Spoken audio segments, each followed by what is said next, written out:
நேயர்கள் அனைவருக்கும் வணக்கம். நான் உங்கள் ஆர்ஜே விமல்குமார் பேசுகிறேன்.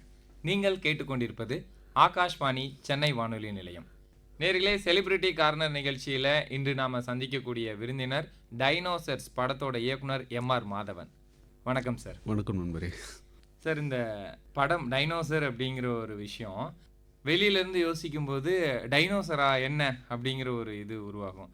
பட் அந்த டைட்டிலை பிரித்து நம்ம படிக்கும்போது அதுக்குள்ளே ஒரு மீனிங் இருக்கும். இந்த உணர்வு அப்படிங்கிற ஒரு விஷயம் இருக்குது, அறிவு அப்படிங்கிற ஒரு விஷயம் இருக்குது. நம்ம எதை கையில் எடுக்கிறோம், நம்மளுக்கு என்ன அமைதியை கொடுக்க போகுதுங்கிறது செயல் முடிந்த பிறகு தான் புரியும். இந்த உணர்வாளிக்கும் அறிவாளிக்கும் உள்ள டிஃப்ரெண்ட்டை சொல்லுங்களேன். ஆக்சுவலி நான் உணர்வாளி தான், நான் அறிவாளி லிஸ்ட்டில் இல்லை. இந்த படம் பண்ணும்போது நடுவில் ட்ராவலில் எனக்கு எவ்வளோ பெரிய படங்கள்லாம் வந்தது, பெரிய ஹீரோ விஷயம் கூட வந்தது. கதை நல்லா இருக்குது, பட் வேறு ஆர்டிஸ்ட்க்கு சொல்லுங்கன்னு. நம்ம ஒன்று தொட்டுட்டோம், இதை முடிக்காமல் ரிவர்ஸ் காலை வச்சோன்னா லைஃப்பில் அடிக்கடி அதை பண்ண வேண்டியிருக்கும். அதே மாதிரி நான் ஒரு தயாரிப்பாளர்கிட்ட கதை சொன்னேன். அவர் என்ன சொன்னார், நீ ஒர்க் பண்ண டேரக்டர்ஸு கமர்ஷியல் டேரக்டர்ஸ்க்கு தான் ஒர்க் பண்ணியிருக்கேன், ஆனால் நீ சொல்கிறது ஒரு கல்ட்டு ஸ்கிரிப்டாக சொல்கிறேன், இதை நீ எப்படி பண்ணுவேன், நீங்கள் அப்போ கற்றுக்கணும், இன்னும் நிறைய கற்றுக்க வேண்டியிருக்குனாரு. ரொம்ப பழக்கமான தயாரிப்பாளர் தான் அவர். நான் அவர்கிட்ட என்ன சொன்னேன், இல்லை சார், நான் அடுத்த ஷூட்டிங்னு காலை வச்சா அது என் படம் தான், இன்னொரு டேரக்டர் படத்தில் இருக்க மாட்டேன். நான் சரவணன் சார்கிட்ட போயிருக்கேன் டிஸ்கஷனுக்கு, ப்ரீ ப்ரொடக்ஷன் ஃபுல்லாகவே பண்ணி கொடுப்பேன் அவருக்கு, ஆனால் ஷூட்டிங் வர மாட்டேன் சார். நான் வினோத் சார்கிட்ட போவேன் டிஸ்கஷனுக்கு, ஆனால் ஷூட்டுன்னு போனால் அது நம்ம படம் தான். நான் டைனோசர்லேயே வந்து ஒரு ஷாட்டு கூட நான் ரெஃபரன்ஸே பார்க்கல, ஓகேங்களா. எல்லாமே புது ஸ்டேஜிங்காக இருக்கும், கிணறா இருக்கட்டும், அந்த பட்டாசு சீனாக இருக்கட்டும், அது எப்படி எடுத்துன்னு எல்லாருமே கேட்பாங்க. எனக்கு இன்ட்ரோல் பிளாக் ஆகட்டும், அந்த 2 பிரிட்ஜை ஹேண்டில் பண்ணதாக இருக்கட்டும், ஒரு சின்ன படம், ஒரு 2 கோடி ரூபா படத்தில் நீங்கள் அதை பண்ணவே முடியாது. நமக்குள்ளே ஒன்று வந்துடுச்சுன்னு வைங்க, நம்மளால் முடியும்ன்ற கான்ஃபிடென்ட் வந்துடுச்சுன்னா இறங்க வேண்டியது தான், அவ்வளோதான். எனக்கு அது அந்த நம்பிக்கை கொடுத்தது அந்த கதை தான். ஸோ அதனால் நான் கொஞ்சம் உணர்வாளியாக தான் சினிமாவை டீல் பண்ணுறேன். ஓகே, நீங்கள் இவ்வளோ பேரை கட்டமைக்கிறீங்க, music, edit, camera and producer and actor. என்ன மாதிரி ரெஃபரன்ஸில் நீங்கள் மூவி பார்க்கணும், இதில் என்ன தேவைப்படுது எனக்கு அப்படிங்கிறது முதற்கொண்டு எல்லாருக்குமே டீட்டெயிலிங்காக கொடுத்துட்றீங்க. அப்படிங்கும்போது இவ்வளோ பேரை வேலை வாங்குகிற ஒருத்தர் அறிவாளி தானே? எல்லா அறிவுமே உணர்வுக்காக தானே, இல்லையா? எல்லாமே கம்யூனிகேஷன், நம்ம அம்மா கிட்ட உடனே பேசணுன்றது தான் ஃபோனு, ஓகேயா? இங்கே இருக்கிற அறிவு சம்மந்தப்பட்ட எல்லாமே உணர்வுலேருந்து தொடங்கும் தான். உண்மைக்கு உயிர் இருக்குது அப்படின்னு ஒரு விஷயம் இருக்குல்ல, அதை பற்றி சொல்லுங்கள். கதை வந்து கொண்டு போய் சேர்க்கறது ரொம்ப போராடினேன் நான். ஏன்னா கூட இருக்க மொத்த பேருமே சொல்லிட்டாங்க, நீ வந்து மறுபடியும் ஒர்க் பண்ணாதான் உண்டுன்னு சொல்லி. இல்லை, நான் அதை பண்ணிடுவேன்ற ஒரு நம்பிக்கை இருந்தது. அதுதான் ரிவர்ஸ் கியர் இல்லாத வண்டி போயிட்டே இருந்தேன், முடித்தேன். அப்போ என்கிட்ட கொஞ்சம் டவுனாக பேசினவங்க கூட ஃபோன் அடித்து, செஞ்சிட்டேன், நீ சொன்ன கதை ஃப்ரேமில் இருக்குது, நான் அதை நிரூபிச்சுக்கணுன்றது தான். எனக்கு கொஞ்சம் கதை எழுதும்போதே இது எப்படி இருக்குன்னு போய் நான் என்கிட்ட கேட்க மாட்டேன். அதை ஒரு ஐடியா வரும்போதே சொல்லுவோம் பார்த்தீங்களா, அந்த டிஸ்கஷனே இருக்காது. ஃபுல் பவுண்டு முடிச்சுட்டு ஃபஸ்ட்டு அது ஏதாவது ஒரு ப்ரொடக்ஷனுக்கோ இல்லை ஹீரோக்காக தான் கொடுப்பேன். அவங்க சொல்லுவாங்க கரெக்ஷன், இது இப்படி இருக்கலாமே, அது அப்படி இருக்கலாமே. நீங்கள் வச்சுக்கிறது தேன்னா யார் வாயில் வச்சாலும் தேன் தான், ஓகே. நமக்கு நல்லா இருக்குன்னு நம்ம டிசைட் பண்ணுறோன்னா அது கண்டிப்பாக எல்லாருக்கும் நல்லாயிருக்கும். இன்னொன்று, நான் எப்படிப்பட்ட படம் பார்க்கணுன்னு நினைக்கிறேனோ அந்த படத்தை தான் நான் எடுக்கிறேன். ஸோ எனக்கு வந்து நான் பக்கா கமர்ஷியலான ஒரு இது தான். Dharani sir, S P Jayanathan sir, so இந்த மாதிரியான டேரக்டர்ஸ் பார்த்தா தான் எனக்கு ஒரு ஜீனில் இருக்குது. எனக்கு ஃபஸ்ட்டு படம் ரிலீஸ் ஆனதும் ஃபஸ்ட்டு ஃபோன் அடிச்சது தரணி டேரக்டர் சார் தான். சார், நான் உங்ககிட்ட 7 படமாக அசிஸ்டன்ட் டேரக்டராக ட்ரை பண்ணேன் சார், விட்றா டேரக்டரே ஆகிட்டேன் அப்படின்னாரு. மேக்கிங் அப்படிங்கிற ஒரு விஷயத்தில் புதுமுகங்கள் இருக்கும்போது நம்ம அவங்கக்கிட்ட எதிர்பார்க்கறது ஒன்று இருக்கும், அவங்க ஃப்ரேமில் ஒன்று கொடுக்கறது ஒன்றா இருக்கும். அவங்கள செட் பண்ண ப்ராசஸ், அதாவது அதில் மண் அவரோட அம்மா நிறைவாக பேசுகிற ஒரு இடமா இருக்கும், தூக்கி புரட்டி போடும். இருக்கிறானான்னு தொலாவிட்டு போகிறையா அப்படிங்கிற ஒரு இடத்துல அவங்க பேசுகிற வசனம், அதுக்கு முன்னாடி வரைக்கும் அந்த ஒரு டெத்து பிளேஸ்லாம் அவ்வளோ அமைதியாக பார்த்துட்டே இருப்பாங்க. அவங்க கொடுக்குற ஒரு இடமா இருக்கும். அண்ட் அவருக்கு வர்ற காதலாக இருக்கும், நட்புக்காக அவர் எடுத்து வைக்கிற ஒவ்வொரு ஐடியா இருக்கலாம். எல்லாரோட இதுவும் ஒரே ஃபார்மில் வந்து இருக்கும். ஏன்னா சிலர் வந்து இவங்களை நாங்கள் இந்த இதில் ஷேடில் பார்த்துருக்கோம், ஸோ அப்போ வந்து அவங்களோட நடிப்பு வந்துடும், அந்த எழுத்துக்கான நடிப்பை தாண்டி ஒன்று போயிடும் அப்படிங்கிறது இருக்கும்.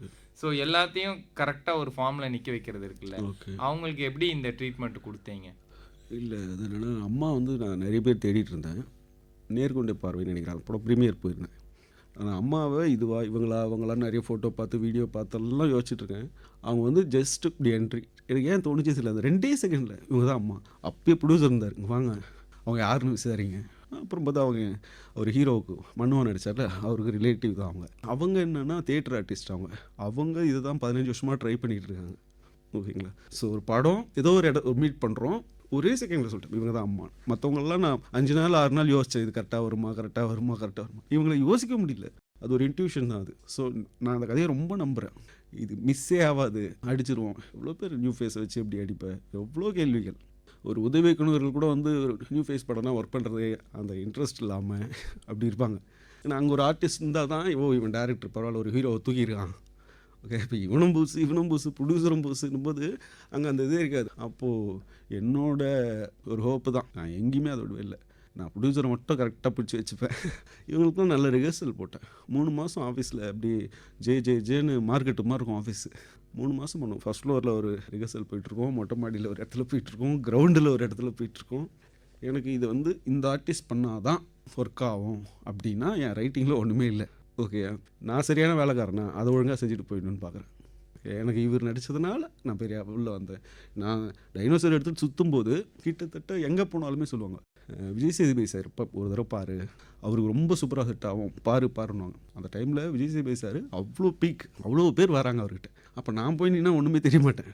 நம்ம ஒரு 10ஓட 11 தான் படம் பார்த்துட்டு கூப்பிட்டு அவர் ஆஃபீஸ்லேயே படம் போட்டு பார்த்து அவ்வளோ நேரம் பேசிகிட்டு இருந்தார். இதுதான் வெற்றின்னு நினைக்கிறேன் நான். சார், இப்போது புதுமுகங்கள் இவ்வளோ பேர் இருக்கிற இடத்துல டைரக்டர் ரமணா, திருமலை சுல்லான் ஆதி டைரக்டர் உள்ளே இருக்கிறாரு. அவரும் வந்து நம்மளுக்கு வந்து புதுசாக தான் தெரிகிறாரு. அண்ட் அந்த வாய்ஸ் அப்படிங்கிற ஒரு விஷயம் பயங்கர டிஃப்ரெண்ட்டான ஒரு இதில் இருக்குது.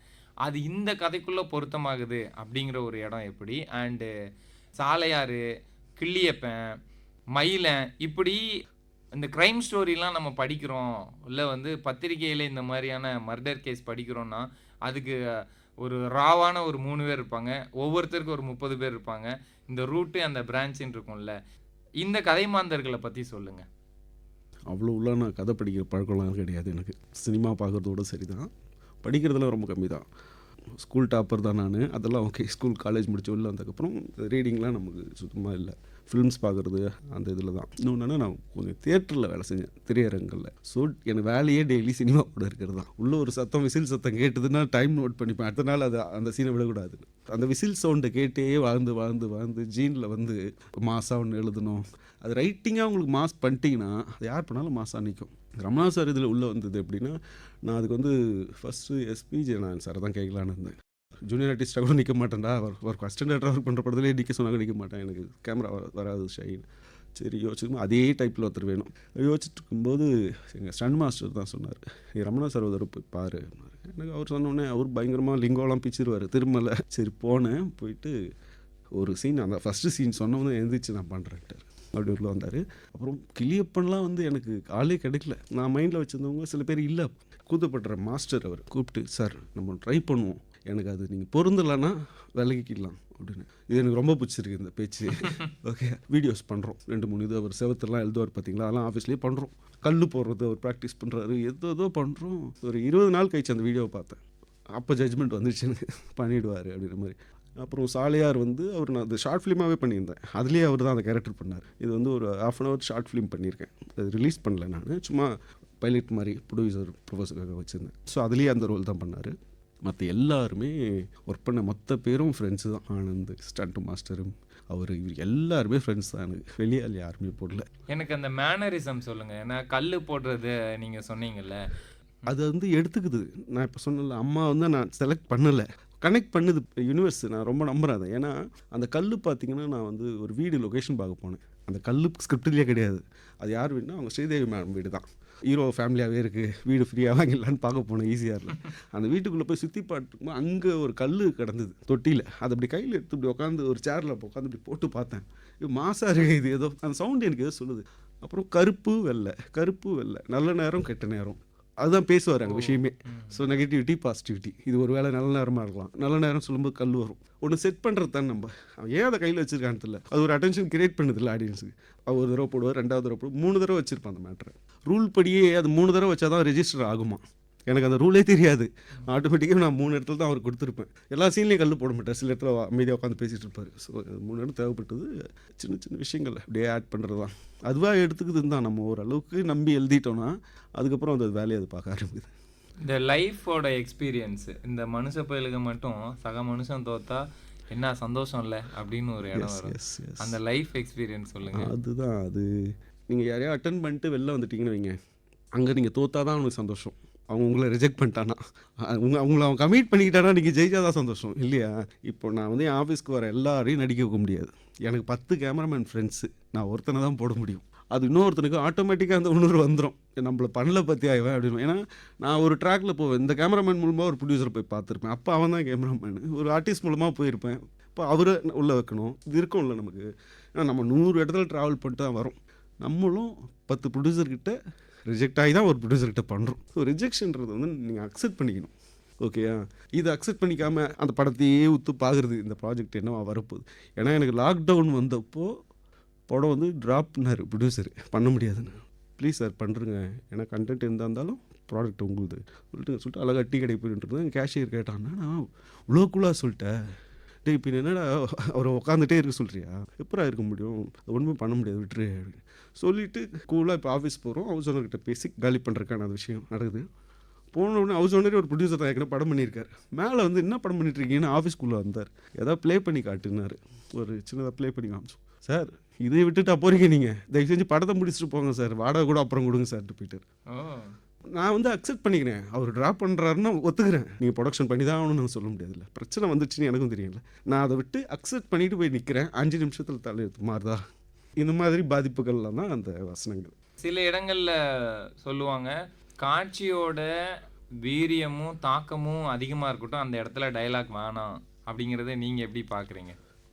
அதாவது ரொம்ப பெரிய ஷாட், நீங்கள் ஒரு ஆக்ஷன் சீக்வன்ஸ் ஷாட், அது எடுக்கிறதுக்கு பல லட்சம் செலவாகும். அதில் வராத கிளாப்ஸு துணூண்டு டைலாக்ல வந்துடும். ஓகேங்களா? ரஜினி சார்னா என்ன டைலாக் தானே. ஸோ அது வந்து வார்த்தைக்கு எவ்வளோ பவர் இருக்குது. இன்றைக்கி பேசி எழுதுனவங்க தானே இன்றைக்கி எல்லாம் மேலே இருக்காங்க. ஓகேங்களா? ஸோ வார்த்தைக்கு என்னை பொறுத்த வரைக்கும் டைலாக்லாம் விடவே முடியாது என்னால். அது நிறைய டைரக்டர்ஸுக்கு வந்து ஸ்ட்ரென்த்தாக இருக்கும். இயக்குனர் ஹரி சார் எனக்கு விஷுவல்லாம், எனக்கு அவ்வளோ விஷுவல் பியூட்டியெல்லாம் நான் பார்க்க மாட்டேன். காதில் ஒளியும் ஓடணும், விசில் கிளியணும், அவ்வளோதான். சூப்பர். அது நிறைய டைரக்டருக்கு ஸ்ட்ரென்த்தாகவே இருக்குது. அதுதான் டு த கோர் மெயின் ஜானராகவே. ஏன்னா நீங்கள் விஷுவலாக ட்ரீட் பண்ணணும்னு பார்த்தீங்கன்னா, இப்போ இன்ட்ரோல் பேக்லேயே பார்த்தீங்கன்னா துரை வந்து இறந்துருவார். அங்கெல்லாம் போயிடுவானுங்க, அடக்கம் பண்ணுறதுக்கு அனுப்புவோம். அடக்கம் பண்ண உடனே ரைஸ் ஆகல, கண்ணு திறக்கும், எந்திரிச்சு அப்படியே இன்னும் அதெல்லாம் நம்ம டைலாக்ல வாங்குற கிளாப்ஸில் அவன் அப்படி பேசினான், பார்டர் தாண்டி விழுந்தான் பார்த்தியா, அதுதான் ஸ்க்ரீன் பிளேஸு. இவன் தான் துரைன்னு உடனே வாங்கடா கீழே போய் போடலான்னு இல்லாமல் ஃபோனை போட்டு பேரை சொல்லு, லிஸ்ட்டை எடுத்து அவன் பேர் அடிச்சு இவன் பேர் அடிச்சு அவனை ஃபில்ட்ரு பண்ணி, இதெல்லாம் நம்ம டைலாக்லேயே சொல்ல முடியாது. அதெல்லாம் ஃப்ளாட் டைலாக் தான். அவனுக்கு ஃபோனை போடு, அவன் பேர்னா இவன் பேர்னா விசாரிச்சு, அதுக்கப்புறம் போய் அவன் பேரை கூப்பிட்டு அவன் என்னை பார்த்தானா அவன் தான் துரை. இதுதான் ப்ளே. இந்த இடங்கள்லாம் ப்ளேயில் வந்துடும். நீங்கள் அந்த படத்தை இன்ட்ரோலாம் ப்ளேயில் தான் வரும். சூப்பர். அந்த சிட்டியில் பறக்கிற ஃப்ளைட்டோட நிழல் தான் நம்ம மேலே போகுது, நம்ம யாராவது ஃப்ளைட்டில் போயிருக்கோமா அப்படிங்கிற இடம். அதை பற்றி சொல்லுங்கள். அது எங்கள் ஃபேமிலினா எங்கள் ரிலேட்டிவ்ஸ் மொத்த சர்க்கிளுமே நான் தான் ஃபஸ்ட்டு ஃப்ளைட்டில் பண்ணுவேன். ஸோ சினிமா தான் என்னை வந்து பாம்பே கூட்டு போச்சு, சினிமா தான் என்னை டெல்லி கூட்டு போச்சு, சினிமா தான் என்னை ஹைதராபாத் கூட்டு போச்சு. ஸோ எங்கள் ஃபேமிலியில் நிறைய விஷயங்கள் நான் ஃபஸ்ட்டு, காலேஜில் நான் தான் ஃபஸ்ட்டு, நிறைய விஷயங்கள் ஃபஸ்ட்டு. அந்த இது தான் அது நிறைய பேர் இன்னொரு இடத்துல சொல்லுவான், நான் ஹைட்டில் போகணும், எங்கள் அம்மாவை கூட்டு ஃப்ளைட்டில் போகணுன்னுவான். அவனோட கேரக்டர் அதுதானே. ஓகே, எனக்கு இப்படி சுற்றிட்டு இருக்கணும் அவசியம் இல்லை. டெய்லி நம்மளாம் ஃப்ளைட்டை பார்க்குறோம், எத்தனை பேர் ஒரு தடவை கூட ஃப்ளைட்டில் போகாதெல்லாம் இருப்பான். அவனை அந்த இடம் தூக்கி நிறுத்து மோட்டிவேட் பண்ணுற விஷயம் தான்.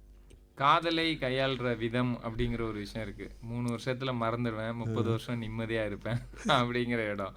அதில் அவர் நிறைய சொல்லியிருப்பார். பேத்தியோ இல்லை பொண்ணோ வந்து காஃபி கொடுத்தா பேர் வச்சிடலான்ட்டு. அந்த மனநிலை சொல்லுங்கள். அது மனநிலையில் நண்பா. சின்ன வயசுலேருந்து ஸ்கூல் காலேஜுக்கு அப்புறம் நான் நிறைய பிஸியாகவே இருப்பேன். வேலை நிறைய நைட்டு வேலை. ஸோ எனக்கு ஏர்ன் பண்ணினே இருக்கணும், என் வீட்டுக்கு நான் எதாவது கொடுத்துனே இருக்கணும். பேரில் தான் சினிமா பண்ணுவேன். நாளைக்கு வேலை இல்லைன்னா நாளைக்கு ஒரு டிரைவர் வேலை இருந்தால் கூட போயிடுவேன், சும்மா இருக்க மாட்டேன். ஸோ அந்த வேலையில் சின்ன வேலை பெரிய வேலை பார்க்குறேன். ஸோ அந்த மாதிரி இருந்ததுனால எனக்கு நமக்கு காதல் சூழ்நிலைகள்லாம் பெருசாக கிடையாது. ஆனால் என் கூட இருக்கிற பசங்க ரொம்ப புலம்புவானுங்க, அது கூட இருக்கிறவங்க மேலே அந்த கோவம். பட் கிரியேட்டருக்கு ரசனை ஒன்று இருக்கணும்ல, ஐ மீன் ஈர்ப்பு, காதல் அப்படிங்கிற ஒரு விஷயம், அது சினிமாவாயிட்டா உங்களுக்கு? எனக்கு வந்து லைஃபே சினிமா தான். சினிமாவுக்காக நான் நிறைய பேரை தூக்கி போட்டிருக்கேன், சினிமாவை விட்டு வர மாட்டேன். எனக்கு அதை பண்ணும்போது தாங்க நான் வந்து டே நைட்டாக 72 ஹவர்ஸ் ஷூட் பண்ணோம். அந்த இன்ட்ரோல் பேக் வீடு எல்லோரும் கேமராமேன் கூட அசோசியேட்டை விட்டு போயிட்டு வரலாம், யார் வேணாலும் ஒரு ஆள் இருக்காங்க, அசிஸ்டன்ட் டேரக்டர் கூட ஆள் மாற்றி விடலாம், ஒரு ஆர்டிஸ்ட் கூட எடுத்துகிட்டு இருக்கும்போது ஒரு ஆர்டிஸ்ட் சும்மா தான் உட்காந்துருப்பாங்க. நான் வந்து 72 ஹவர்ஸு எனக்கு அப்புறம் இன்னொருத்தவங்க சொல்லி தான் தெரிஞ்சது. அந்த வீட்டில் அந்த அம்மா சொன்னாங்க, 72 மணி நேரமாக நீ ஃபஸ்ட்டு அன்றைக்கி காலையில் 6 மணிக்கு அப்படி இருந்தியோ அதே எனர்ஜியில் இருக்க அப்படின்னாங்க.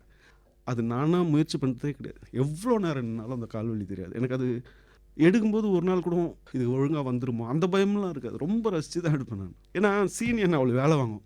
இது கண்டிப்பாக ஒர்க் ஆகும் தேட்டரில். ஆக்சுவலி ஸ்பாட்டில் எல்லோரும் கிளாப் பண்ணுவாங்க. இப்போ இந்த ஆர்கெஸ்ட்ரா மேட்டர்லாம் பார்த்தீங்கன்னா அந்த ஏரியாவே விழுந்து சிரிச்சுது. அங்கேயே ஃபன் பண்ணுறோம்ல நிறைய. ஒரு வேட்டி போட்டு பேசுகிறதா இருக்கட்டும், அந்த இடத்த செட் பண்ணுறதே அந்த சீன் தான். அந்த சீன் ஃப்ரெஷ்ஷாக இருக்கும்போது இப்போ அந்த கிணறுலாம் அவ்வளோ ஹார்ட் ஒர்க், ரொம்ப கஷ்டம். அந்த கிணறு உள்ள இறங்கி ஏணியை போட்டு ஏறி இறங்கி அது வந்து எடுக்கும்போது அந்த வித்தியாசமாக இருந்தது இல்லையா அந்த இடம் சீனு. ஸோ அதுக்காக எல்லோரும் கோஆப்ரேட் பண்ணாங்க.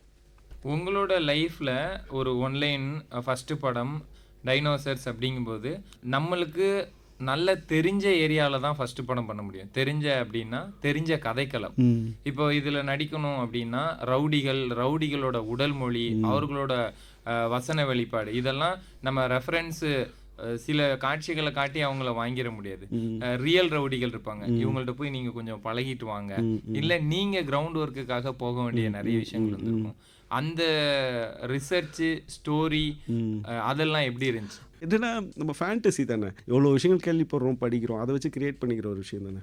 அதுக்கு வந்து ரிசர்ச் பண்ணணும்னு இல்லை, நமக்கு ஓகே தெரியுது நம்ம அந்த மாதிரி ஏரியாலாம் வாழ்ந்துருக்கோம், இப்படி தான் இருப்பாங்க அப்படின்னு எடுத்து வைக்கிறது தான். எனக்கு ஒரு ரிவ்யூ ஒருத்தர் போட்டிருந்தார், எந்த மீடியான்னு தெரில, இவன் கேங்ஸ்டர் படம் எடுக்க வந்தானா இல்லை இவனே கேங்ஸ்டர் ஆண்டு படம் எடுக்க வந்தான். நம்ம சேனல் ஆப்போசிட் இங்கே டுமிங்குப்பதில் இருந்தேன், சைதாப்பேட். ஸோ அந்த இருந்த இடங்கள்லாம் அந்த மாதிரி இடம், நம்ம வேலை உண்டு இதுன்னு போகிறவங்க தான் எவ்வளோ விஷயம் கேள்விப்படுவோம், இது சம்பவங்கள்லாம் கேள்வி. ஸோ அதுதான் ஒரு கேப். அதாவது கால இடைவெளி வந்து கலைஞனுக்கு வந்து மிகப்பெரிய ஒரு கஷ்டத்தை கொடுக்கலாம். நாம் ஒரு ரைட்டிங்கை முடிக்கிறோம், அதுக்கான மொத்த டீமு கிடச்சி ஒரு ஷூட் எடுக்கிறோம், இதனோட அவுட்டுக்கு அப்புறம் இன்னொரு ப்ராஜெக்டுக்காக காத்திருக்கிறோன்னு இருக்கும். நீங்கள் அந்த கால இடைவெளியை எப்படி பேலன்ஸ் பண்ணுறீங்க? என்னென்னா நான் எழுத ஆரம்பிச்சிருவேன். இப்போ நான் டைனோசர் முடிச்சு ரிலீஸ் வரைக்கும் நான் கூட ஓடினேன். ஏன்னா படம் முடிச்சு ஆடியோ ரிலீஸ் வந்ததுக்கப்புறமே எனக்கு ஒரு சில வாய்ப்புகள் வந்தது, நான் போகல. ஏன்னா ரோமியோ பிக்சர்ஸே எனக்கு அனௌன்ஸ் பண்ணார் அட்வான்ஸ் கொடுத்து. அதுக்கப்புறம் என்னென்னா அந்த படத்தை எடுத்துன்னு போய் சேர்க்கணும், ஏன்னா ப்ரொடியூசர் புதுசு, நம்ம கூட நிற்கணும் சொல்லிட்டு நான் எந்த வாய்ப்புக்கும் போகிறதில்ல. இல்லை சார் இந்த படம் டெலிவரி வரைக்கும் நான் கூட தான் இருப்பேன், தள்ளி எடுத்துகிட்டு வந்து ரிலீஸ் பண்ணிட்டோம். அப்புறம் ஓடிடி அதை முடிக்கிறதுக்கு போகக்கூடாது அப்படின்னு முடிச்சிட்டேன். அதுக்கப்புறம் எந்த கனெக்ஷனுமே இல்லை, உட்காந்தேன் ஒரு 5 மாதம் உட்காந்தேன், எழுதி முடித்தேன். இப்போ அதுக்கான வேலை போயிட்டுருக்கு. ஒரு எழுத்துக்கு அதற்குரிய வடிவம் சேர்க்குற நடிகர் போதுமானதாக இருக்குமா? இல்லை சிலர் வந்து ஏன் ஸ்டைல்னு ஒன்று இருக்குது. இப்போ நீங்கள் புதுமுகம் வச்சு பண்ணும்போது நீங்கள் கொடுக்குற ஒரு எழுத்துக்கான உயிரை கொடுப்பாங்க. பரிச்சயமான முகம்னா என்னோட சிக்னேச்சர்ஸ்னு சில விஷயங்கள் இருக்குது, என்னோட மேனரிசம், அதுக்கு உட்பட்டு தான் நான் இதை பண்ண முடியும், இந்த இடத்துல ஸ்டாப் பண்ண முடியாது, இப்படி போகிறேன் அப்படின்ட்டு இருக்கும். ஒரு கிரியேட்டராக அதை எப்படி பார்க்குறீங்க? ஏன்னா நான் எழுதுறதே கமர்ஷியலு மாஸ் தான், அது ஹீரோங்களுக்கு லட்டு சாப்பிட்ற மாதிரி இருக்குது. ஓகேயா? ஸோ நம்ம ரொம்ப ஆர்டிஸ்டிக்காக அந்த மாதிரி படம் பண்ணுறோம், ரியலிஸ்டிக்காக பண்ணுறோம் அப்படின்னா நமக்கு இதில் என்ன இருக்குது அப்படிலாம் பார்ப்பாங்க. நான் ஹீரோயின் தான் பேசுவாங்க. ஸோ அதனால் எந்த ஹீரோக்குமே என்கிட்ட ரொம்ப சேஞ்சஸ் பண்ண சொல்லியோ அதுவோ இதுவோ அந்த மாதிரிலாம் யாரும், நான் அவங்களுக்கு ஹீரோயிசம் தான் மேக்ஸிமம் நான் எடுக்கிறேன். ஸோ அது அவங்களுக்கு பிடிக்குது. அடுத்தடுத்த வெரைட்டி அப்படிங்கிற ஒரு எதிர்பார்ப்பு இருக்கும். கேங்ஸ்டருங்கிறது அடிநாதமாக இருக்குன்னா ஒரு சில டேரக்டருக்கு என்ன ஜேனர், லவ்வில் போனாலும் சரி காமெடியில் போனாலும் சரி கேங்ஸ்டர் அந்த அண்டர் லேயரில் இருந்துக்கிட்டே இருக்கும். உங்களோட ஜேனர் இதுக்கப்புறம் எப்படி இருக்க போகுது? இதுக்கு முன்னாடியே எழுதின கதை ஒரு லவ் ஸ்கிரிப்ட் தான், அதுதான் பண்ணலான்னு. பட் இதை பார்த்தவங்க எல்லா ஆர்டிஸ்ட்டாக இருக்கட்டும் ப்ரொடியூசராக இருக்கட்டும் என்கிட்ட ஆக்ஷன் தான் எதிர்பார்க்குறாங்க. ரொம்ப நல்ல லவ் ஸ்கிரிப்டு. ஸோ இப்போ அதை எடுத்து வச்சுட்டு மறுபடியும் ஒரு ஆக்ஷன் ஸ்கிரிப்ட் தான். இந்த ஜேர்னி இருக்கும்ல, டைனோசர் பிஃபோர்லேருந்து ரிலீஸ் வரைக்கும் ப்ரொடியூசரை சந்தித்த ஜேர்னியாக இருக்கலாம், இல்லை அதுக்கு சப்போர்ட் பண்ணி வந்த டைரக்டர்ஸு ப்ரீமியர் ஷோக்கு நம்மளுக்கு சப்போர்ட் பண்ணவங்களா இருக்கலாம். இது கொடுத்த லெசன் என்ன? அது எனக்கு கொஞ்சம் சீக்கிரமாக எதுவும் கிடச்சில்ல, ரொம்ப கஷ்டமாக இருந்தது. ஏன்னா நிறைய ப்ரொடக்ஷனில் கதை சொல்லி அட்வான்ஸ்லாம் வாங்கிட்டேன் நான். டைனோசர் போகிறப்போ கதை சொன்னால் இம்ப்ரெஸ் பண்ணுறேன், அந்த விஷயம் நடந்துடும். அங்கே என்னென்னா அதோட ஷேப் மாற்றுவாங்க, எனக்கு தெரியும் அது அன்ஃபிட். ஒன்று ஒன்றா இப்படி பண்ணிட்டாங்கன்னா ஒரு முடியாக பிடிங்கி போட்டோன்னா கடைசியாக முட்டத்தில் தான். ஸோ அது ஃபைனலாக அவங்க ஷேப் பண்ணுற விதியம் சிலது தப்பாக இருக்கும். ஏன்னா நான் புதுசுன்றனால அவங்க அதை பண்ணுறாங்க. இப்போ எனக்கு அந்த பிரச்சனை அவ்வளோ இல்லை. பட் அப்போ வந்து இது ஏன் இப்படி வைக்கலாம், அது ஏன் இப்படி வைக்கலாம். எனக்கு ஒரு தயாரிப்பாளர் வந்து அது இன்டர்வல் பிளாக்கில் திருப்பி எழுந்திரிக்க வேணாம் அப்படின்னாரு. சார் எந்திரிச்சா தான் சார் மாசு. ஸோ அதை ஒத்துக்க முடியாதுல்ல. ஸோ அந்த மாதிரி சூழ்நிலைகளில் தான் இன்னொரு தயாரிப்பாளர் மலேசியா ப்ரொடியூசர் மலேசியாவில் பண்ணலாம் தானே. ஐயோ மெட்ராஸ் கதையை திரும்ப எப்படி மலேசியாவில் பண்ண முடியும்? இதெல்லாம் அட்வான்ஸ்லாம் கொடுத்து ஆஃபீஸ்லாம் போட்டு சொல்லுவாங்க. அது மாதிரி ரொம்ப இதாக இருக்கும், அதெல்லாம் இருந்தது. பட்டு எனக்கு என்ன பிரச்சனை இருக்கோ இல்லையோ நான் டெய்லி ஒரு 4 சீன் எழுதிடுவேன். இப்பயும் அதை பண்ணிகிட்டு இருக்கேன். ஏன்னா அதை பண்ணிகிட்டே இருப்பேன், அதை ஸ்டாப் பண்ண மாட்டேன். அது என்னைக்காவது நமக்கு இதாகும்னு சொல்லிட்டு ஓகே தான். அது பெரிய ஜேர்னி தான். ஏன்னா நான் 2013 முடித்த கதை டைனோசர். 23 ரிலீஸ் ஆயிருக்கு. 10 வருடம். ஓகே. ஆமாம், அது வந்து ட்ரை பண்ணதே ஒரு 6 வருஷம். அந்த படத்தோட ப்ராசஸே 3 வருஷம். ரிலீஸ்க்காக போராடினது 1 வருஷம். கேமராமேன் கூட சொல்லுவார், எல்லாத்தையுமே பார்த்துட்டீங்க சார், இதில் ஒன்றுமே கவலைப்படாதீங்க, நீ என்ன ப்ராஜெக்ட் வந்தாலும் சமாளிச்சிருவீங்க. எல்லாத்துலேயுமே டஃப். லைவ் லொக்கேஷனில் ஒரு பெரிய ப்ரொடக்ஷன் சப்போர்ட் இருந்தால் அது வேறு மாதிரி அங்கே நடக்கும். ஏன்னா ஒரு இன்ஃப்ளூயன்ஸ் பண்ணுவாங்க. அவ்வளோ க்ரௌடை கூப்பிட்டு போயிட்டு நான் ஒரு தாள் நின்றுக்கிட்டு பண்ணுறது இருக்குல்ல, அதுவும் அந்த டபுள் பிரிட்ஜ் இன்ட்ரோல் பிளாக்லாம் அங்கே ஃபுல்லாக கண்டெய்னர் நிற்கும். 3 நாள் அசிஸ்டன்ட் அங்கே தூங்கி போகிற கண்டெய்னர் போட்டோம், புது கண்டெய்னர் உள்ளே அலோவ் பண்ண மாட்டானுங்க. அப்படி அதை எம்டி பண்ணோம் அந்த பிரிட்ஜை. அவ்வளோ கஷ்டம் இருந்தது. பட் ஆனால் ஓகே, இப்போ எனக்கு ஒரு நல்ல ரெஸ்பான்ஸ் இருக்குது. ஒரு 4 ஹீரோ கூப்பிட்டு கதை கேட்குறாங்க. ஸோ அது எனக்கு கொடுத்துருக்கு, பரவாயில்ல. கிரியேட்டரோட மன அமைதிக்கு அப்புறம் இப்போது 4 சீன் ஒரு நாளைக்கு எழுதுறீங்கல்ல, இதுக்கான பயிற்சி இதெல்லாம் எப்படி உங்களுக்குள்ளே நீங்கள் தயார் பண்ணுறீங்க? மைண்டு கொஞ்சம் அவாராகவே இருக்கும். எனக்கு அந்த ஃப்ரீக்வன்சியில் தான் இருப்பேன். ரோட்டில் ஏதாவது பார்க்குறேன்னா அங்கே ஒரு சீன் மாட்டோம். ஸோ அது மாதிரியான விஷயம் தான். எனக்கு ரொம்ப போராடி அப்படிலாம் பண்ணுறதே இல்லை.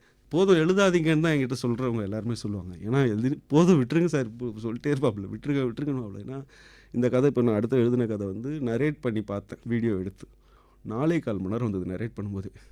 ஸோ அப்போ அது படமானா 5 மணி நேரம் போயிடும். இப்போ போய் அதை எடிட் பண்ணி இப்போ அந்த வேலை போயிட்டுருக்கு. இது தூக்கு இது போதும். அதான் எனக்கு ஸ்கிரிப்டில் உட்காந்து லேப்டாப்பில் உட்காந்துனா என்னால் ஒரு 12 மணி நேரம் கண்டினியூஸாக உட்கார முடியும். எல்லாத்தையும் மறந்துடுவேன், சாப்பிட்றத கூட மறந்துடுவேன். ஸோ அந்த மாதிரியான இன்ட்ரெஸ்ட் தான். அதான் சொல்கிறேன், எனக்கு ஷூட்டிங்கோ ரைட்டிங்கோ எடிட்டிங்கோ டப்பிங்கோ கஷ்டம்னு சொல்லவே மாட்டேன். எவ்வளோ நேரம் போட்டாலும் நிற்பேன் நான். அது மட்டும் தாங்க லவ். ஏன்னா நம்ம அதை ரொம்ப ஈஸியாக உள்ளே வர முடியல. ஓகே, நீங்கள் சினிமா அப்படிங்கிறத உங்களுக்குள்ளே தீர்மானிக்கிறீங்கல்ல, அது எந்த காலகட்டமாக இருந்தது? சொன்னால் ரொம்ப வேடிக்கையாக இருக்கும். நான் 9th ஸ்டாண்டர்ட்லேருந்து எழுதுகிற பழக்கத்தை ஸ்டார்ட் பண்ணிட்டேன். சினிமா வந்து நம்ம ஒரு காலேஜ் முடிச்சுட்டு ஒரு 21 வயசில் மெச்சூர்டாக வந்து யோசிப்பாங்கள்ல, என்ன பண்ணலாம், இது போகலாமா அது போகலாமான்னு யோசிப்பாங்க. நான் அந்த கேட்டகிரியே கிடையாது. சினிமா எனக்கு எங்கே ஸ்டார்ட் ஆச்சுன்னே தெரியாது. அதான் 9th 10th +1 படிக்கும்போதெல்லாம் ஃப்ரெண்ட்ஸ் ஓடி வந்து சொல்லியிருக்கானுங்க, மச்சான் நீ சொன்ன கதை அந்த படத்தில் வந்துருக்குன்னுவாங்க. அப்பயே கதை பேசியிருந்தா இருப்பேன் பசங்க கூட. ரொம்ப சைல்டுஹுட்டில் வந்து ஸ்டார்ட் ஆகிடுச்சு எனக்கு. வழக்கமாக வந்து இன்ஸ்டியூட் போய் ஏதோ படித்து அதுக்கப்புறம் சினிமா அறிவெல்லாம் வளர்த்துக்கிட்டு அப்படி கிடையாது. அது என்ன மாரி ஸ்டார்ட் ஆன விஷயம். வீட்டில் சம்மதம் எப்போ தெரிவித்தாங்க? சம்மதம்லாம் இல்லை, நான் சொல் பேச்சு கேட்குற ஆள்லாம் கிடையாது. ஏன்னா நான் வேலைக்கு போவேன், பொறுப்பாக தான் இருப்பேன், சம்பாதிப்பேன், ஓகேங்களா, வீட்டுக்கு கொடுப்பேன். ஸோ அதனால் அவங்க எதுவும் பெருசாக தலையிட மாட்டாங்க. உதவி இயக்குனர் அனுபவம் உங்களுக்கு எப்படி இருந்தது சினிமாவில்? ஆட் ஃபிலிம்ஸில் கொஞ்சம் இருந்தேன். அப்புறம் சில சீரியல்ஸ் கூட ஒர்க் பண்ணேன். அப்புறம் சுராஜ் அவர்களோட அலெக்ஸ் பாண்டியன் படம் ஒர்க் பண்ணேன். அதுக்கப்புறம் சிப்பாயின்னு ஒரு படம் ஒர்க் பண்ணேன். அதுக்கப்புறம் வெறும் ஸ்டோரி டிஸ்கஷன் மட்டும் தான். அதான் சொன்னேனே, அங்கே ஒரு முடிவு எடுத்துட்டேன், அடுத்து ஷூட்டிங்னு காலை வச்சா நம்ம படம் தான்டான். டிஸ்கஷன் கூப்பிட்டா கூட போவேன், எல்லாமே செய்வேன் சினிமாவில். ஆனால் எந்த ஷூட்டிங் ஸ்பாட்லேயும் போய் நிற்க மாட்டேன். அதை ரீச் ஆகிறதுக்கு எனக்கு 7 வருஷம் ஆயிடுச்சு. ஆனால் பயப்படவே இல்லை, தைரியமாக தான் இருந்தேன். இப்போது சில படங்கள் பெரிய கலெக்ஷன், பெரிய வெற்றி, பெரிய ஸ்கேலில், பெரிய ரீச் அப்படிங்கும்போது நம்ம காலத்துக்கு பிறகு வர்றாங்க. ஆனால் இவ்வளோ பெரிய ஒரு ஹியூஜ் ஹிட் அப்படிங்கும்போது நம்ம சமநிலையாக எப்படி வச்சுக்கிறீங்க? அது எனக்கு நான் அந்த ஃபீல்லாம் பண்ணதே இல்லை. என் லைஃபு எனக்கு ஒரு பெயின் கிடைக்குதுன்னா அது எனக்கு கிடைக்க வேண்டியது. ஓகே, அடுத்தவங்களோட வெற்றி பார்த்து எதுவுமே தோணாது. ஆற்றுல போகிற தண்ணியெல்லாம் அபிஷேகத்துக்கு போயிடாது இல்லையா? ஸோ அவருக்கு ஏதோ நல்ல நேரம் இருக்குது, பண்ணுறாரு, ஓகே தான். எனக்கு நான் பண்ணதை கூட பண்ண முடியாமல் எவ்வளோ பேர் இருக்காங்க. கதை கேட்குற பொசிஷனுக்கு வந்துட்டேன், ஒரு 4 பேர் என்னை கூப்பிட்ற அளவுக்கு அந்த ஒரு இது இருக்குது. இதை கூட பண்ண முடியாமல் எவ்வளோ பேர் கஷ்டப்படுறாங்களே. கோஆர்டினேட்டர்ஸே என்னை விட சீனியர் எவ்வளோ பேர் இருக்காங்க. ஸோ அதெல்லாம் நம்ம பார்க்கக்கூடாது. இந்த ஆற்றுல போகிற தண்ணி அபிஷேகம் இது சொல்கிறீங்களா? உங்களோட ஃப்ரெண்ட்ஷிப் கேங் சொல்லுங்கள். ஏன்னா ஒரு துறையில் இருக்க மாட்டானுங்க. ஆட்டோ டிரைவர் ஃப்ரெண்ட் இருக்கான், டாக்டர் ஃப்ரெண்ட் இருக்கான், போலீஸ் ஃப்ரெண்ட் இருக்காங்க. ஸோ அந்த மாதிரி எல்லா இதுலேயும் ஃப்ரெண்ட் இருப்பாங்க. ஒரு ஆட்டோ டிரைவரே ஃப்ரெண்டு தான், அவர் கூட தான் வருவேன் போவேன் எப்பயுமே. ஸோ அந்த மாதிரி எல்லா இதுலேயும் இருக்காங்க. வாடகை வீட்டில் வாழ்ந்து பழகணும் இல்லையா? அதனால் 10-15 வீடு மாறி இருப்போம், 10-15 ஏரியா மாறி இருப்போம். இப்போ அவ்வளோ கேங் நமக்கு நிறைய பேர் தெரியும். நான் மேக்ஸிமம் இதுலேயே பார்த்தீங்கன்னா இவ்வளோ கேரக்டர்ஸ் இருக்குது இல்லைங்களா? அது என்கிட்டேருந்து வந்தது தான். ஏன்னா அவ்வளோ பேர் இருக்காங்க நம்ம சர்க்கிள், எல்லா கேட்டகிரிலையும் ஃப்ரெண்ட்ஸ் இருக்காங்க. ஒரு கிரியேட்டர் படத்துக்கான அவுட் மியூசிக் வாங்கும்போது என்னென்ன கொடுப்பீங்க? எனக்கு பேக்ரவுண்ட் மியூசிக்கில் இது வேணும், சாங்கில் இந்த மாதிரி வேணும், லிரிக் இந்த மாதிரி வேணும். இருக்கிறதுலே எனக்கு வந்து மியூசிக்கில் தான் நாலேஜ் கம்மி. மியூசிக் பற்றி ஒன்றுமே தெரியாது. அதனால் என்ன பண்ணுறோம், எல்லாத்துக்கும் ரெஃபரன்ஸ் எடுத்து வந்து போடுவேன், அப்படியே தான் வாங்குவேன். நீங்கள் அந்த பேக்ரவுண்ட் மியூசிக் எழுதும்போது ஒரு சவுண்ட் வரும்னா அது வருதுன்னா அது ஒரு படத்துலேருந்து எடுத்து எனக்கு இதே மாதிரி வேணும், இது வேணால் இதான் மூடு அப்படின்னு எல்லாத்தையும் ரெஃபரன்ஸ் கொடுத்துருவேன். ஸோ அதுதான் நமக்கு ஈஸி. இன்ஸ்பிரேஷனா சினிமால உங்களை உந்தி தள்ளுற அந்த டிரைவன் ஃபோர்ஸ் என்னவா இருக்கு? ரொம்ப அடிப்படையிலேருந்து வந்துட்டேன் நான். ஸோ ஒன்று தொடணும்னு முடிவு பண்ணோம். அது வந்து எனக்கு அசிஸ்டன்ட் டைரக்டர் ஆகிறதுக்கும் ரொம்ப டிலே ப்ராசஸ் ஆச்சு. அதுதான் எனக்கு கோவமே கொடுத்தது. நம்ம அடித்து ஆகணுண்டா விடக்கூடாதுன்ற மாதிரி ஒரு இதாக இருந்தது. கிளாப் சவுண்டு தான் தியேட்டரில் வேலை செஞ்சதுனால படம் எடுத்துட்டு உட்காந்தேன். அங்கே கிடச்ச அப்ளாஸில் என்னுடைய மொத்த கஷ்டமும் போயிடுச்சு. ஏன்னா அதை வாங்கிட்டோம்ல, நம்ம நியூ ஃபேஸஸை வச்சே பண்ணிட்டோம்ல. ஸோ அப்போ நம்ம ஒரிஜினலாக தான் இருந்திருக்கோம், உண்மையாக தான் இருந்திருக்கோம், அது கொடுத்துருக்குன்றது தான். எனக்கு அது தேட்டர் தான். இந்த ஃபஸ்ட் ஷோ தேட்டருக்கு போய் படம் பார்க்க பயப்படுவேன்லாம் நிறைய பேர் சொல்லுவாங்கள்ல. ஜாலியாக போவேன். ஏன்னா எனக்கு நம்பிக்கை இருக்கு. நான் வச்சுருக்க எல்லாமே ஒர்க் ஆகுமான்னு தெரியாது, ஆனால் கண்டிப்பாக ஒர்க் ஆகுன்றது எனக்கு தெரியும். ஸோ அதனால் சிரித்து தான் எடிட் பண்ணுவோம். ரொம்ப என்ஜாய் பண்ணி எடிட் பண்ணுவாங்க. எனக்கு வந்து ஒரு படம் பண்ணிட்டோன்னா அது தேட்டரில் போய் நிற்கிறதுக்கு பயம். என்ன ஆகுமோ ரிசல்ட்டு, அதை நான் ஒரு நாளுமே பார்க்க மாட்டேன். ஏன்னா நான் 200% ஒர்க்கை போட்டுருவேன். எங்கே போடுறேன்னா நான் ஸ்கிரிப்டில் போட்டுருவேன். ஷூட்டிங்லேயோ அதுலேயோ இதுலேயே கூட எழுதும்போதே அதை 5 டைம் டியூன் பண்ணுறேன். இதுதான் நறுக்குன்னு இருக்கு அப்படின்னு ஒரு மைண்ட் செட் வந்ததுக்கப்புறம் தான் நான் அது ஒரு ப்ரொடியூசர்கிட்டே போய் சார் இதை படிங்க, அந்த வேலையை அப்போ தான் ஸ்டார்ட் பண்ணுவேன். இப்போ நம்மகிட்ட ஒரு ஐடியா வந்துடுச்சு, அவசரமாக ஸ்டார்ட் பண்ணலாம், அதெல்லாம் பண்ணவே மாட்டேன். ஸ்கிரிப்டில் 100% பண்ணிட்டியா நீ சிரிக்கிறியா, நீ அழுவுறியா, உனக்கு மாசாக இருக்கா, அது எனக்குள்ளே ஒரு டெஸ்டிங் பண்ணிக்கிட்டு பண்ணுறதுனால எனக்கு தியேட்டரை நான் நம்புகிறேன். அதுதான் உங்களுடைய இந்த அணுகுமுறை இருக்குல்ல, இப்போ இந்த படம் புதுமுகங்களை வச்சு நம்பிக்கையா அவங்கள்ட்ட கொடுத்து அந்த வாய்ப்பை அவங்க சரியா பண்ணிடுறாங்க. நடிகர்கள்ட்ட நீங்க எதிர்பார்க்கறது என்னவா இருக்கும்? எல்லாத்தையுமே நடிச்சு காமிச்சிருவேன் இதுதான் சொல்லி. நீங்கள் டெத்து சீன் இருக்கு இல்லையா, அந்த சீனை ஒரே டேக்கில் ஒரு கேமரா வச்சுக்கிட்டு ஒரு கிரவுண்டில் போயிட்டு அந்த கிணறுலேருந்து எழுந்து டார்ச்சர் இஸ் மை நேச்சர் வரல அது வரைக்கும் எல்லா கவுண்டர் டைலாகும் நானே போட்டுப்பேன். காலையார் பேசுறதும் அதையே எடுப்பேன் எடுத்து 21 நிமிஷம் ரெக்கார்ட் பண்ணி கொடுத்தேன். ஓகே, அதுதான் அவருக்கு தீனி. ஸோ மேக்ஸிமம் ஒரு குழந்தைய நம்ம எப்படி வேலை வாங்கிடுவோம், அவங்கவுங்க மூடுக்கு ஏற்ற மாதிரி மாறி வேலை வாங்குறது தான். ஓகே, எல்லாரும் எல்லாத்தையும் பண்ணுறோம், எல்லா ஸ்டைலும் எல்லாருக்கும் வந்துடாது. மண்ணு பண்ணுற கேரக்டரை எனக்கு வந்து இப்போ ரிஷி பண்ணார்னா எப்படி இருக்குன்னு தெரியாது. ஏன்னா இவரோட வாய்ஸ்க்கு உட்காந்துடுச்சு. இவரோட வாய்ஸ் தின் வாய்ஸ், அது ரொம்ப நல்லாயிருக்கும். இவருக்கு பேஸ் வாய்ஸ்க்கு இவர் பேசுகிற வசனம் எப்படி இருக்குன்னு தெரியாது. ஆனால் அவர் இடத்துல ரூடாக பேசுவார், அது அவருக்கு ஒர்க் ஆகும். இது பொருந்துவார். அவங்க பேச்சு, அவங்க பாடி லாங்குவேஜ் இது கரெக்டாக இருக்கும்னு எனக்கு செட் ஆயிடுச்சுன்னா போதும். எவ்வளோ பெரிய கேட்டகரியில் இருக்காங்க, புது ஹீரோவா ஒரு படம் பண்ண அதெல்லாம் பார்க்க மாட்டேன். இவர் பண்ண கரெக்டாக இருக்கும், அவ்வளோதான். அவரோட முந்தைய படம் என்ன அதெல்லாம் எதுவும் பார்க்க மாட்டேன். நமக்கு இது ஃபிட் ஆகுமா அந்த ரோலுக்கு, அவ்வளோதான். 100%. இப்போ நீங்க நினைக்கிற ஒண்ணு அந்த ஸ்பாட்ல அவர்கிட்ட கம்மியா தான் வருது. அவர் ஒரு ஃப்ரேம்குள்ள மாட்டிட்டார், இதுதான் டைலாக் இப்படிதான் அப்படிங்கிறது. அப்படிங்கும்போது அவரை எப்படி அதுல இருந்து வெளியே கொண்டு வர பார்ப்பீங்க, இல்லை எப்படி வாங்குவீங்க? இல்லை, நான் அது ப்ரிப்பேர் பண்ணிட்டு தானே கூட்டினே போகிறேன். எல்லாருமே அதை பண்ணுவாங்கன்னு தெரியும். இப்போ இந்த புலி கேரக்டர் சுற்றி பேசுவார்ல, அவர் ஆஃபீஸ் வந்து 1 மாதம் பண்ணிட்டுருந்தார். ஓ, பண்ணிட்டே ஏன்னா நீங்கள் அங்கே போய் மண்ணில் பண்ண போகிறேன் சரியா, இங்கே மார்பிளில் பண்ணுன்னு சொல்லி டெய்லியும் ஆஃபீஸ் வந்து சுற்றி காமிச்சிட்டு வீடியோ எடுத்துகிட்டு இல்லை தம்பி பத்தலை வாங்கி. ஸோ அப்போ ரெடி ஆகிட்டார். ஸ்பாட்டில் வந்து அவர் ஆக்சுவலி அங்கே இருக்க யாருக்குமே தெரியாது அவர் அதான் பண்ண போகிறாருன்னு, யாருக்குமே தெரியாது. பண்ணதும் மொத்த பேரும் மிரட்டானுங்க, ஏன் இப்படி டேலியாக பேசுகிறான் அப்படின்ற மாதிரி. அதுக்கு அந்த மனுஷன் வந்து ஒரு 3 மாதம் ஒர்க் பண்ணியிருக்காரு. நான் எல்லாருமே ஒர்க் பண்ணி தான் கூட்டின்னு போனேன். யாருமே வந்து முன்னாடியே நான் அந்த நடிப்பை பார்க்காம ஸ்பாட்டு கூட்டின்னு போனது இல்லை. ஒரு சின்ன ஆயா கேரக்டர் வந்து அலங்காரம் அப்படின்னு அது வரைக்கும் கூட ஜூனியர் ஆர்டிஸ்ட் வர சொல்லுங்கள், ஆஃபீஸ் வர சொல்லுங்கள், கன்வீன்ஸ் கொடுத்து வர வச்சு இதாம்மா டைலாக் பண்ணுறீங்களான்னு பண்ண பார்த்துட்டோம் ஷூட்டிங்கே வர வைப்பேன். அதனால் அந்த பயமே கிடையாது, எல்லாம் ரெடியாக இருக்கும். அந்த இடத்துல மொத்த அணுக்களும் ஆவிகளும் ஜீவராசிகளும் இனி உனக்குள்ள அடங்குன்ட்டு போவாரு. அது உங்களுக்கு நேச்சுரலாவே அந்த நேச்சுரலாகவே அது இல்லை தெளிவா, நேச்சுரல் தான். இல்ல எங்கேயோ, அதாவது பிரெயின்ல லீக்கேஜ் இருக்கிறவங்க தான் ஆர்ட்டுக்குள்ளே பயங்கரமா ஸ்ட்ராங்கா நிப்பாங்க. இது எங்கேயோ ஒரு இடம் வந்து இல்லாட்டி நம்ம நார்மலா ஐயோ நம்மளுக்கு வெக்கமா இருக்கு நம்ம ஏன் இதை பண்ணும் அப்படின்னு நினைக்கிறவங்க சினிமாவை தூரமா இருந்து பார்த்துட்டு கை தட்டிட்டு போயிடுவாங்க. இது எனக்குள்ள இருக்குடா காட்டுறாங்கிறவங்களுக்கு தான் இந்த கருவூலம் எங்க இருந்துச்சு எப்படி உடைபட்டுச்சுன்னு கேட்கிறேன். அதாவது ஒன்று நீங்கள் வாசிப்பின் மூலமாக நிறைய கண்டடைஞ்சிருக்கணும், உணர்தல். நான் அதுக்கு சொன்னேன்னா காரணம் வந்து லைஃப் தான். நான் லைஃப்பில் நிற்காத இடமே கிடையாது. எவ்வளோ பிரச்சனையில் நின்று இருக்கேன், அவ்வளோ நல்ல விஷயத்தில் நின்றுருக்கேன், அவ்வளோ சுச்சுவேஷன் பார்த்துருக்கேன். ட்ராவல்ன்றது வந்து நிறைய ஊர் போகிறது இல்லை, நிறைய மனுஷங்களை பார்க்குறது. ஸோ எல்லா மாதிரி கைண்ட் ஆஃப் மனுஷன் கூட சுற்றிருக்கேன். சிம்பிளி சொன்னால் ஒரு போலீஸ் ஆப்ரேஷனில் போலீஸ் கூடலாம் ட்ராவல் பண்ணியிருக்கேன். ஓகேயா, கூட வான்னு கூப்பிட்டு போவாங்க. டேரக்டரோட ரிலேட்டிவ் அவர் ஒரு அசிஸ்டன்ட் கமிஷனர். அவர் ஏதாவது வாட்ச் பண்ணுறாரு, ஏதாவது ஒன்று இன்வெஸ்டிகேட் பண்ணுறாருன்னா எனக்கு கூப்பிட்டு போவார். அப்போ அதெல்லாம் நம்ம காதில் விழுந்துட்டே இருக்கணும். ஸோ அந்த மாதிரி காதில் விழுந்தது தான். அந்த இப்போது ஸ்டேஷன் வச்சா அது எப்படி போலீஸ் ஸ்டேஷன் இருக்கணும்னா 4 தடவை போலீஸ் ஸ்டேஷன் செஞ்சால் போயிருந்தால் தான் தெரியும், இல்லைன்னா அது மல்லிகை கடை சீன் மாதிரி தான் இருக்கும். எனக்கு அறிவு, உலக நாலேஜோ அரசியல் நாலேஜோ அந்த இதில் கிடையாது. லைஃப் எப்படி இருக்கும், இந்த இடத்துல எப்படி இருப்பாங்க, இந்த இடத்துல எப்படி பேசக்கூடாது. ஸோ நிறைய மனிதர்களை பார்த்தது ஒரு விஷயந்தான். வீட்டில் டைனோசர் பார்த்துட்டு என்ன சொன்னாங்க, அண்ட் நட்பு சைலம் வினோத் சார் இந்த மாதிரி உங்களோட லைஃப்பில் முக்கியமானவங்கெல்லாம் என்ன சொன்னாங்க? என் ஃப்ரெண்டு ஒருத்தர் சொன்னான், மச்சான் நீ ஃபேஸ்ரா எதுக்குறா பண்ணுற மாட்டிப்ப, யாரையாவது பிடிறா ஒரு ஹீரோ எது பிடிச்சிட்றா அப்படின்னு. எங்கள் அம்மாவுக்கு வந்து கட்டி பிடிச்சி முத்தம் கொடுத்தாங்க, அவ்வளோதான். மற்ற எல்லாருக்கும் பிடிச்சிருந்தது. ஃப்ரெண்ட்ஸ்லாம் அதான் சொன்னேன், நியூ ஃபேஸை வச்சு பண்ணாதான பையன் மச்சான் என் ஆஃபீஸில் படம் பயங்கரமாக இருக்குன்றானுங்க. ஹெச் வினோத் சார் பார்த்துட்டு என்ன சொன்னார்? 3 வாட்டி பார்க்க வேண்டியது இருக்குடா, டைலாக் ஒன்று யோசிச்சு ரொம்ப லாங்குவேஜ் லிங்கோ போடாத, அது கம்மி பண்ணிக்கோ அப்படின்னாரு. இதே தான் சரவணன் சார் சொன்னார், ஒரு டைலாக் நான் கேட்டு முடிக்கிறதுக்குள்ள ஒன்று போடுறேன், கொஞ்சம் ஸ்பேஸ் விடு, அப்போ தான் நாங்கள் எதையும் என்ஜாய் பண்ண முடியும் அப்படின்னாரு. ஸோ எல்லாருமே சொன்னது அந்த ஒரு விஷயம், ஹெவி டைலாக்னாங்க. ஆனால் அது தேட்டர் வைப்பில் பயங்கரமாக இருக்குது, தேட்டரில் ஒர்க் ஆகுது. ஏன்னா இவன் ஒன்று சிரிச்சு முடிச்ச உடனே அவன் அந்த மூடுக்கு வந்துடுறான், அந்த பக்கத்தில் இருக்கும். ஸோ அது தேட்டருக்கு நல்லா இருந்தது. சில பேருக்கு படம் புரியல, ஒரு 5% பீப்புளுக்கு, ஏன்னா அந்த ஸ்பீடை ஃபாலோ பண்ண முடியல, அது நான் கவனித்தேன், அது இருந்தது. இது 2 பாயிண்டில் கேட்கலாம். இப்போ மயிலன் புள்ள வந்து ஆல்ரெடி சாலையாரை தூக்கணும் அப்படிங்கிற ஒரு மனநிலை இருந்திருக்குமோ எங்கேயாவது அப்படிங்கிற ஒரு இடம். இன்னொன்று வந்து சாலையார் என்னதான் இப்படி முடிக்கலாம்னு அனுப்பி விட்டுருந்தாலும் அங்கே வந்து அவனுக்கு உதவலாம் அப்படிங்கிற ஒரு இதில் வந்து பேரை மாற்றி சொல்லி அங்கே ஒருத்தர் வந்து கடைசியில் சாலையார் அப்பான்ட்டுன்னு காசியில் போய் உட்காந்துருப்பாப்புல. ஸோ இவர் குட்டா இல்லை இவர் பிளான் படி தான் இதெல்லாமே நடந்ததா?